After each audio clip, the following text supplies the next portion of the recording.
Bonjour à tous, merci d'être présents sur le premier épisode de cette chaîne. Aujourd'hui, nous allons parler de la pierre de Rosette et comment elle a révolutionné notre compréhension des hiéroglyphes. Imaginez une pierre gravée de 3 écritures anciennes, retrouvées par hasard et ouvrant la porte aux secrets enfouis de l'Égypte antique. La découverte de la pierre de Rosette a permis aux chercheurs de déchiffrer les hiéroglyphes égyptiens, révélant ainsi une civilisation perdue depuis des millénaires. Comment une seule pierre, gravée de textes en 3 écritures différentes, a-t-elle pu transformer notre compréhension de l'Égypte ancienne? Quelles informations précieuses la pierre de Rosette contenait-elle pour permettre le déchiffrement des hiéroglyphes? Remontons un peu dans l'histoire.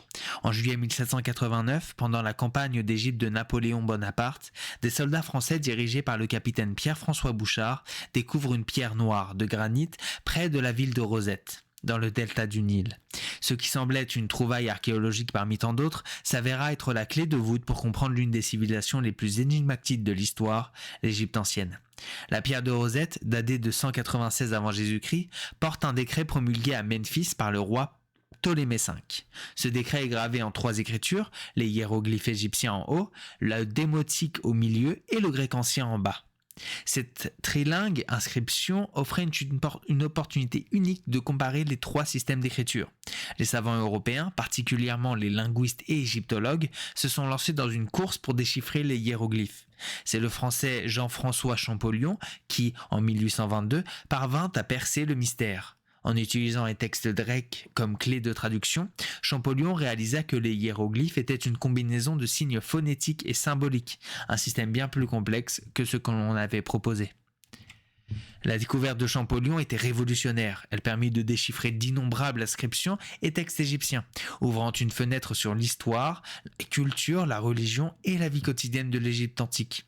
Les hiéroglyphes, longtemps silencieux, racontaient désormais les récits des pharaons, les rituels religieux et les intrigues politiques. Cette percée linguistique a transformé l'égyptologie, faisant progresser notre connaissance des dynasties égyptiennes, de leurs réalisations architecturales et des pratiques sociales et religieuses. Elle a également permis de mieux comprendre les interactions de l'Égypte avec les civilisations voisines, notamment la Grèce et Rome. Les recherches archéologiques alimentées par ces découvertes ont permis de reconstruire l'histoire des pharaons, de documenter les prouesses architecturales telles que les temples et les pyramides, et de révéler les détails intimes de la vie quotidienne des Égyptiens. Les hiéroglyphes ont révélé des textes administratifs, des œuvres littéraires, des rituels funéraires et des hymnes religieux, peignant un tableau riche et nuancé d'une civilisation largement avancée. Aujourd'hui, la pierre de Rosette est exposée au British Museum à Londres, où elle continue d'inspirer des millions de visiteurs. Elle demeure un symbole puissant de la découverte et de la persévérance intellectuelle, illustrant comment une seule trouvaille peut transformer notre compréhension du passé en permettant de déchiffrer les hiéroglyphes. La pierre de Rosette a non seulement révélé les secrets de l'Égypte ancienne, mais a également démontré le pouvoir de la collaboration internationale dans la quête de la connaissance historique. Merci de m'avoir suivi pour ce premier épisode. On se retrouve pour le deuxième. Abonnez-vous. Salut.